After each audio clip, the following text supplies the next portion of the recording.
So yeah, this is, I believe, the 6th video in our strain for Filmography Fridays. Obviously, Quentin Tarantino. Year's 2007. Death Proof hits theaters. And... Quentin Tarantino presents Done Goofed.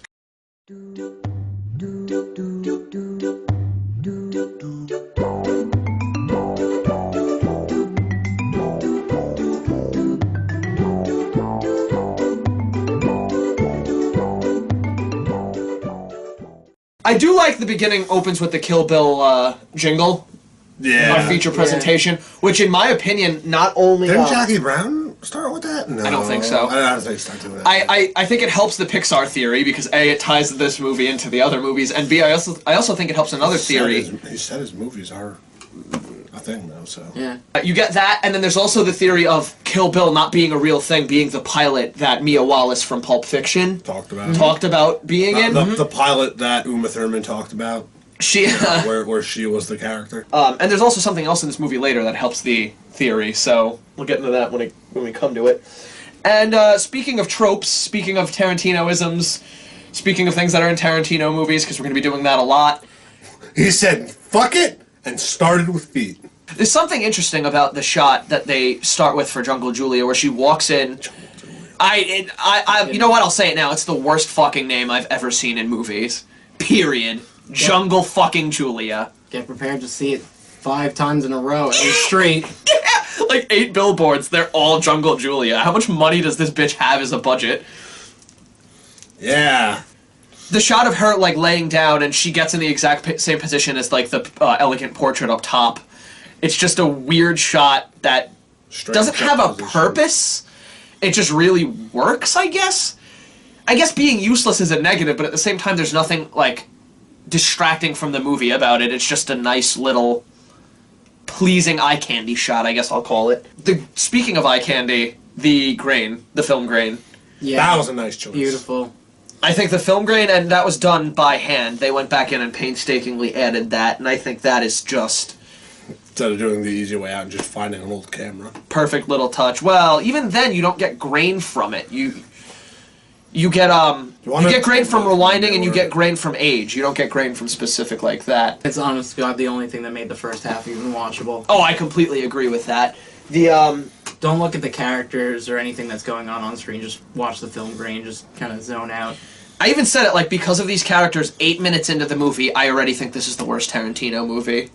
The dialogue is just not... It's not Reservoir Dogs. And I still think... it's not. For me, it's the first half is terrible, but it's still better than the second half, where I'm just not invested in anything. Your main problem with the second half, though, is more that the character, which is our connector here, Stuntman Mike, isn't really there until he's not there, but he's only tied at the beginning of the movie in the first place, so it's just like, okay, alright, so we have these new characters, our story's gonna start.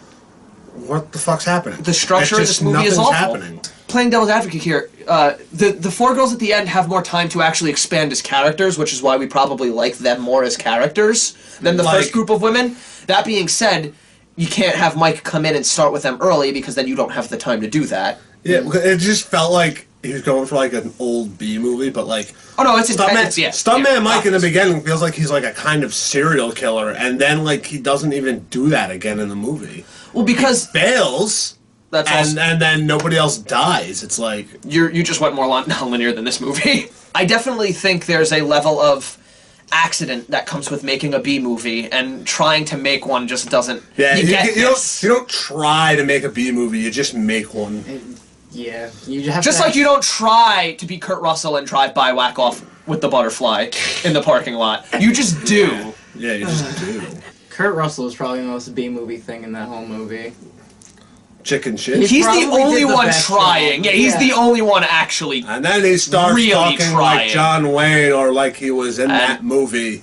And I'm gonna put you in my book, because I put everyone I meet in this book. John Wayne, pilgrims.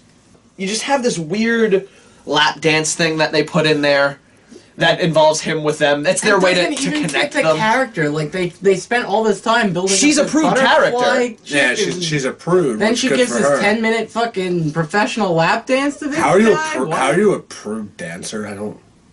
The whole lap dance thing, aside from that, aside from it being a loose connector from him to them, it sets up more dislike towards this character, Jungle Julia, because why are you fucking throwing your friend to the rapist wolves? Yeah. Wow, that comes back around later. You're throwing your friend with a rapist wolf. Yeah, apparently in every group of... Shit! Oh, you know, I just blocked that out of my mind because that's... Because what the fuck? Mary Elizabeth Winstead. But just that. That's the thing, is it kind of makes you feel bad for Butterfly a little bit. A little bit. Because it's like, well, you have shit friends, you're pressured into everything. No, she didn't have anything to do with their bullshit. In fact, Kurt... And then she gets... In fact, Kurt Russell fucking is like, you're gonna give me a lap dance, and then she's like, nah, I don't have to. So her friend answers for her. No, she already gave it to him. And then Kurt Russell literally is like, is that true? And she herself decides, fine, I will give you the lap dance. She actually gives it to him too. No detesting from her. You find me scary. Is it my scar? Is it my scar? The scar. Gives her a whole story and basically talks her into doing it. It's my mom's car. I found that to be the funniest thing. It's like, bro, you're old as fuck, and that's your mom's I mean, it was the intent, because she even laughs afterwards. Like, it's a disarming line, basically. No, it's a disarming line, but I'm just like, weird. It's like, if I meet a guy who looks like he's in his 40s and he tells me that car is his mom's car, I'm not gonna fucking believe him. Yeah, if you're this old, your mom was even older. Going back to his scar, Stuntman Mike's scar, it looks like it was done in Play-Doh. It's just like... Someone just like Play-Doh. There's a scar. It's true. It's like, nah, there it is. Once again, though, that's maybe the intent for the B-movie look. That being said, it wasn't a good idea. It just didn't look Might be justified, but I don't think it works. No point to any of the things in this movie. That's the biggest complaint I can give while continuing to stay where we are at this point. It just happens to be events. Things unfold. It's kind of life, yeah. It's just life. Especially for Tarantino, it just feels kind of empty. Yeah. Then we get the highlight of this movie, Tarantino, in his best cameo since Jimmy. Chartreuse! The only alcohol that's so good, it's got a color named after it. I'm gonna be an Aussie in another movie. Just his cameos inflate his movies to just be a slight level above what they normally are, because he's always the perfect asshole and says what other people probably wouldn't say. They basically ripped off the Happy Days intro with that record shot that does nothing. Yeah. Just, hey, here's a shot that exists. Like 90 of this, Monday. Like 90% of this movie. Just a lot of bad decisions. There are a lot of... Yeah. That's the thing. I was going to try and defend... felt like they were intentionally bad decisions. Like, that's not how you do a B movie. A B movie's made of bad decisions in general. They weren't like intentionally bad. They were bad because they thought it was a good idea. There are some good ideas, like we mentioned, the irregularities and the personal like scratches and stuff like that. The intentional grain. That's really done. The harsh cuts. I normally hate harsh cuts. This is done in a way to be a projector-style film. So you see there's like it'll go off for where the reel should be switched, and stuff like that. And it's like that stuff's amazing. That's a nice little stylistic choice. I just wish the meat backed up the vegetables in this case. I wish it wasn't just a nice little side dish. Yeah, it's basically just Kurt Russell's a creep, and we don't care why he's a creep or anything. He's still the best part of the movie, despite being despicable. Full on, the first shot we actually see of him is he's shoving nachos down his face in the most uncomfortably close-up I have ever seen on film. Oddly enough, it made me hungry. With oddly fitting music, too, that he pointed out. Tarantino's always weird with his music. It's like the music you hear in like a barbecue scene. And it's like, okay. Yeah. It just oddly fits. I don't know if I'd say that. I mean, out of all the things Tarantino tends to, be weird with, he wasn't weird with it in this movie. Which is his weirdest movie, so I guess because he put his weird elsewhere. I like the idea, and this is what I never brought this up to you guys because I was saving it for a debate upstairs. But does this feel like to anyone else like all those singular creeps in every other Tarantino movie to this point? Doesn't it feel like he just pulled them all and put them in this town? Yeah. This town is just Tarantino Creep USA. Because you have to give credit where it's due. I like the way that Stuntman Mike and the blonde have their own story, almost like a B story, and then the A story is the teenagers, and then using the blonde and him and this side over here with the Eli Roth character. Eli Roth is in this movie. seeing them walk over and then they interconnect, which then basically drags Mike with them. I thought that was an interesting way to non-directly introduce him into the group. If you get what I'm saying, it's a good way to collide your two stories without having them just headbutt. But then forget about the B story until, what, a half hour. Actually, the B story literally, I just realized the B story goes nowhere. Eli Roth never dies. And they were the two making fun of him. Yeah. The fuck, man? Priorities. So who's this? Stuntman Mike. What's Stuntman Mike? A stuntman? Stuntman. Most Tarantino line ever. Russell mentions the Big Kahuna Burger, further tying this into the real... Pulp Fiction. No one knowing his work. Basically, that's actually kind of a weird back message on whether you decide to... what you decide to do in life, really. Because think about it, stuntmen really don't... The only stuntman I know in my life is a stunt woman, and it's Zoe Bell. Well, there was also famous stunt people, like Evel Knievel and stuff like that? Knievel. Yeah. No, I'm saying nowadays, though. Like, it's really a modern... It's like a profession that you just sort of do and nobody really knows who you are. Which is kind of weird to think about. It's one of those sad... It's kind of a sad story in and of itself and gives you a little bit, if any, compassion for Mike, I guess. I'm going for a stretch on that one. I'm trying. Then we get the whole book scene that we were talking about a little bit before. The whole, well, I meet everybody, and I put them in my book, and I'm now gonna have to put you under chicken shit. I'm gonna have to put you in my book, and I'm gonna have to put you under... Honestly, guys, if you're having a hard time getting women, just... Call her a chicken shit. Take out a book, you're in the mall or something. Call her a chicken shit, and she'll give you a free lap dance. Yeah. That's how it works, according to the movie. Yeah. Yeah, I've been living my life wrong. Then we have an actually good... I'm going to go to another good moment in this movie where we have Kurt Russell talking to the blonde. That probably was the best scene in the movie. The best dialogue delivery. I really think so. It's just, he's on his way out, it's just, so which way you going, left or right? Right. That's a shame. Because we're both going left. If you were going left, it would have been a little bit longer since you start getting scared. But since you were going right... You're gonna have to get scared immediately. It's just the way he delivers it, the smile, how much he enjoyed delivering this line. Kurt Russell needs to be in more. Put him in every movie. He's Snake fucking Plissken. The book bit, I find it strikingly similar to Hateful Eight, where you have Michael Madsen's character actually relate to Kurt Russell of all people. I got this book and I write down everybody. Oh God, Michael Madsen, here we go. Michael. They deserve to die. God damn it. Michael Madsen, please leave this video forever.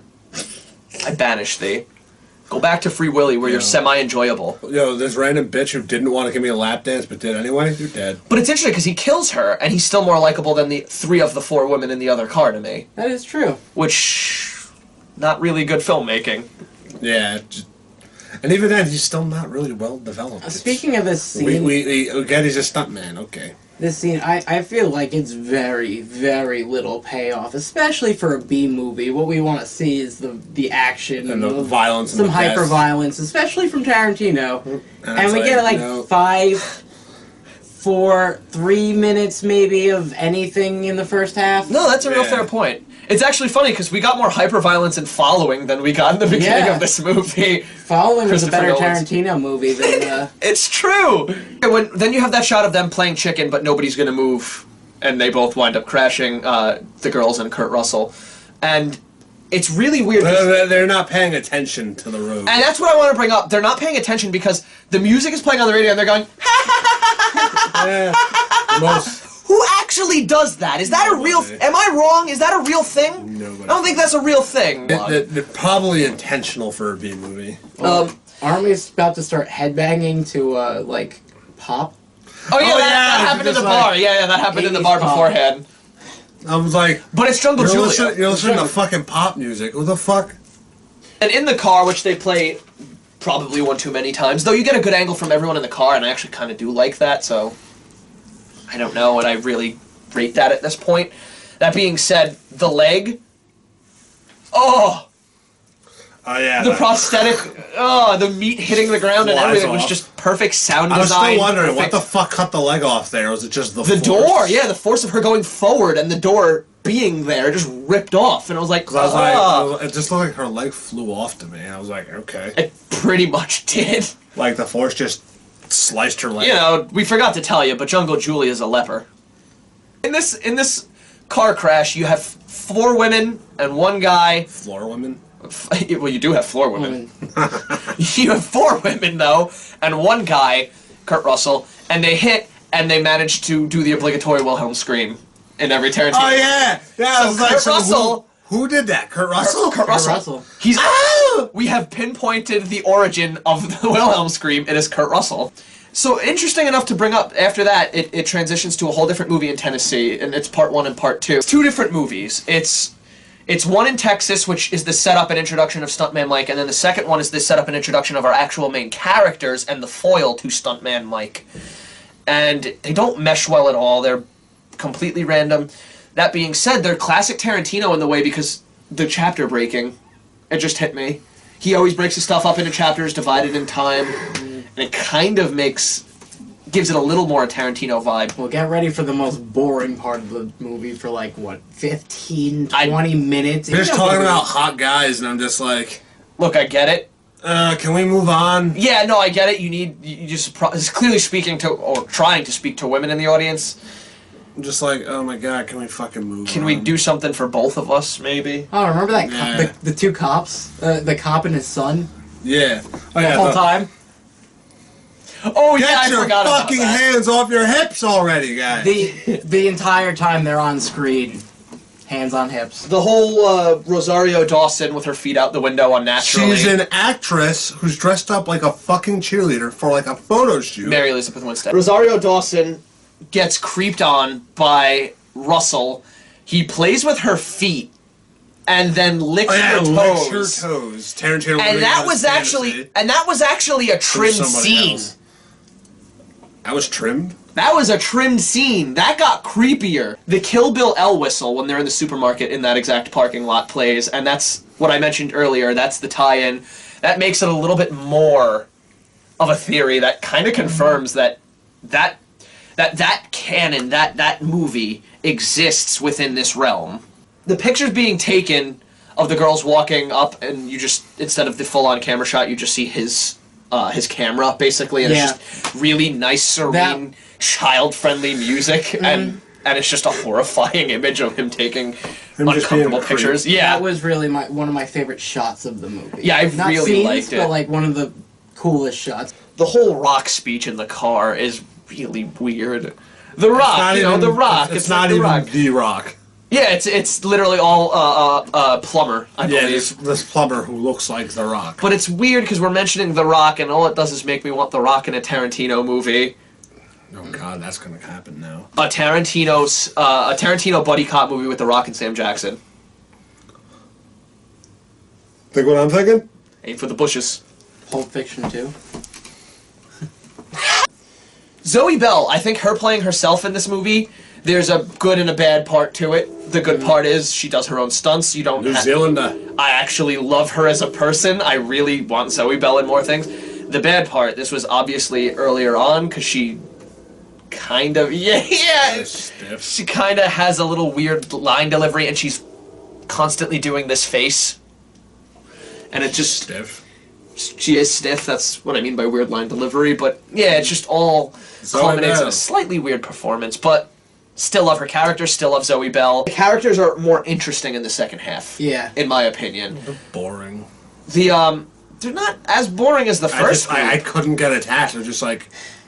The first group is disgusting. There's dialogue and feeling put into these second characters. And we actually have time to develop them. There's dialogue about Plumber Rock.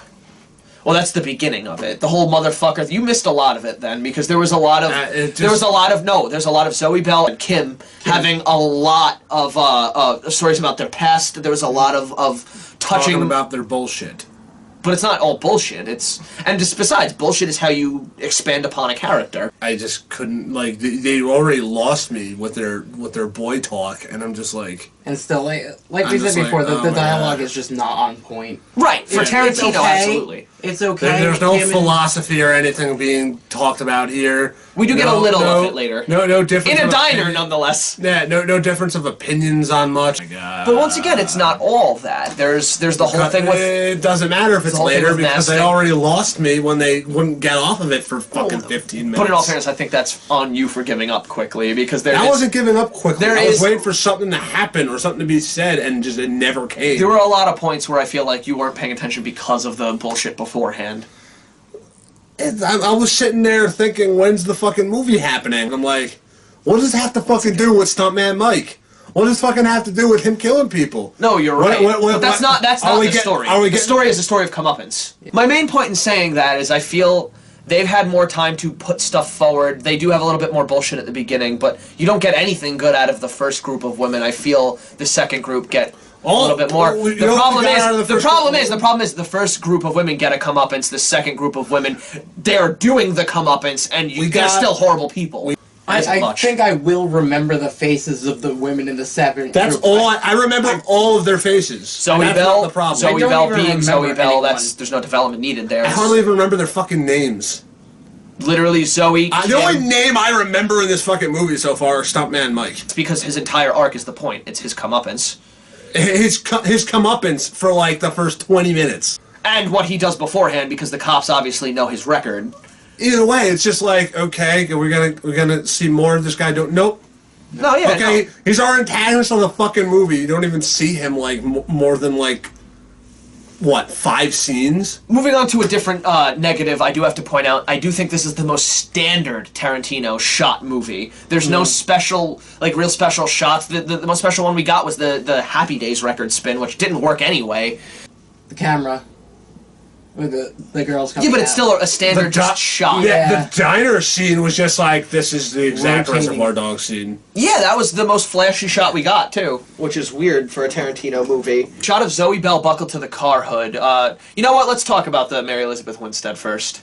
So she's left. We've talked about this multiple times, and it's probably gotten cut. But Mary Elizabeth Winstead, they talk about the masting. They go through the mast, and they use her as a pawn piece. Yeah, they don't even fucking tell her. It's just like, yo, she'll give you a blowjob. Yeah, well, yo, she'll show you a fun time. That's basically what the dialogue was. And I'm like, are you really that piece of shit? And like that again, my biggest problem here is I'm supposed to like, Stuntman Mike is getting his comeuppance, but it's like, yo, by people who also deserve comeuppance. Yeah. Oh yeah. It's like, yo, what the fuck? So now moving on to what I want to originally talk about. Zoe Bell on top of the car, which was pretty much obviously, I would assume, is a real stunt. Really awesome. Somewhat awesome. It's like, okay, she's playing herself, so we're just gonna have her do a stuntman shit for just to do it. It's like, whatever. But that's who she's playing. So at the same time, it makes sense. I see what you're saying. It's they wrote it that way so they could get her doing it. Yeah, but it's like, I don't know if you've been on YouTube, but there's a bunch of videos of people doing stupid shit for no reason. No, but it's like, this is a movie. There has to be a point. Well, in all fairness, Rosario Dawson says to her, I brought this up to you when we were watching it. Rosario Dawson says to her, I want to come with you. And she's like, no, you really don't. What are you going to do? I'm going to do some stupid shit. So it's like, you can't even call it stupid shit and say, well, they acknowledge it's stupid. They go to do some stupid shit, but that's the thing, when it's a movie, the stupid shit, even if they acknowledge it's stupid, it has to tie into whatever the fucking point of the movie is. Well, it does, because it ties them into running into Stuntman Mike. But they were going to run into it because he's been watching them the whole time. I feel like this this final chase, which is not worth the wait if we're being honest, but this final chase is almost 2 separate chases. The first one being the normal chase, then they get lost, and then it's the second chase.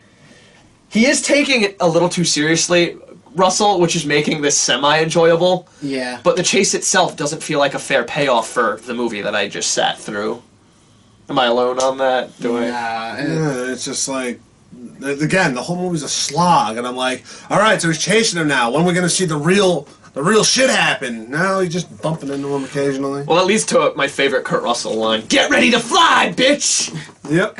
The only part about that I liked is when when he finally gets off their ass and they think Zoe Bell's dead, and she's like, "I'm okay." Adorable. Oh, the adorable, okay. yeah. Okay, that was adorable, and that was cool, but then it's just like, oh, we're back to just fucking up the guy. It's when he pulls up to them, and it's just, that was a lot of fun, girls, thanks, and he just pulls away. Or no, not pulls away. He pulls up, gets out, has a lot of fun. Yeah, blah blah blah. He's having that weird pep speech, and then she just gets shot. It's just like, oh shit. And that's when it gets kind of annoying because he just starts crying. Oh God! Oh no! That's the Do point. it. That is the point. That is the point. Whether you like it or not, that is the point. That's clearly the point. But you're gonna be yay or nay on that. That I do. I actually do like that. So I think that is a point of contention between. Yeah, it's definitely a point of contention. It's his shit not working out well, and he's upset. Well, no, that's the point, is he's never had anything not go his way, and that realistically is how some of those people probably would be. Yeah. Car lancing. Fucking car lancing. Car lancing. Zoe Bell created a new X Games sport that needs to exist. Car lancing. Video she just gets up, like Adam said, with the fucking pipe. and probably grabs a pipe and then just straddles the side of the car. Just starts like poking them in the shoulder when they're up though. Oh, that looked so nasty. I was going to point out, though, it could have been a little bit better if they brought him back to being the serial killer on top. Because when they split up on the road, and he thinks, oh, thank God, finally, he's still going straight. And it's like... Oh, yeah, you could have gotten away and turned around. This road is clearly going to go... Yeah. around, man. If I was an astronaut, I wouldn't be taking that chance. Interesting, I just realized, speaking of that point of contention we mentioned earlier, it's almost like the Devil's Rejects House of a Thousand Corpses switch, but within one movie. Yeah. First one being House of a Thousand Corpses, you get to meet this group of fucked up people, and then Devil's Rejects, they become the victims. So we end with the most over-the-top ending in the world, where they finally get him, they flip the car, his arm is broken brutally, they pull him out of the car. Now it's broken. Like, that's gonna stop them. Be careful, my arm's broken. I'm gonna kick your arm, you asshole. Be careful. So they pull him out, like I said, his broken arm, and they just start beating him one by one, punch for punch, the camera switching. The camera probably quick cuts, like, probably 10 to 15 times. Yeah. It's the weirdest, most campy, and then they almost have a video game level up, da-na-na-na, the end. Yeah. Portion of the movie. It's just, what the hell? So this is the end credits. I think the first two acts were just painful. It's Tarantino's worst movie. It's his worst movie for a reason, and I honestly wouldn't even go as far to say it's anywhere near redeemable. It's a pretty bad movie. Yeah, it is pretty bad. That being said, that's his biggest stinker. If you're with the group, anything near this, the best way I can recommend this, because in all fairness, there's a silver lining to it. There's a level of kind of fun. If you're with a group of a bunch of people, maybe to put on and make fun of. Yeah, maybe. Or if you're Michael Madsen drunk. Fun facts for this one: their chase with Mike is actually 20 minutes long. Didn't feel like fucking 20 minutes long. The body count is 6. That's a very second lowest. Yeah, I think 4 was Jackie Brown. Yeah, and 6 is this, I think. Kurt Russell and Mary Elizabeth Winstead both appeared together previously in Sky High, and then yeah. And then they go together. That was in this. previously. That was 2004, I believe, right? Or 5? Yeah, that was previous. That was their next meetup. Two totally different movies. A yellow Mustang is seen and is labeled Little Pussy Wagon in the back of one of the shots. The extended cut has 148 fucks for our fuck count. John Travolta, Willem Dafoe, John Malkovich, Ron Perlman, Mickey Rourke, Bruce Willis, Ving Rhames, and Sylvester Stallone were all eyed for the role of Mike. Ving Rhames. Ving Rhames in that car would have been so horrifying. John Malkovich in that car would have been amazing. Imagine, oh my god, imagine the fear speech. You're going to have to stop being afraid right now. Afraid right now. Right now. What though? I think like any of those actors would have made this a different movie. Yeah, I almost want to see like alternate cuts with the rest of these. You know people. that wouldn't have been good was the book speech. If it was John Malkovich. Perlman could have nailed that. Put you in my book. The way he just delivers his line. Zoe Bell does her own stunts, obviously. Just in case you didn't know, she was mainly known for being the stunt woman for Uma Thurman on Kill Bill. And in 2012, Quentin Tarantino admitted himself this has easily got to be the worst movie he's ever made. Okay, well, as long as he admits it. If you like this movie, you are wrong. Yeah. We'll see you next week when we do Inglourious Bastards.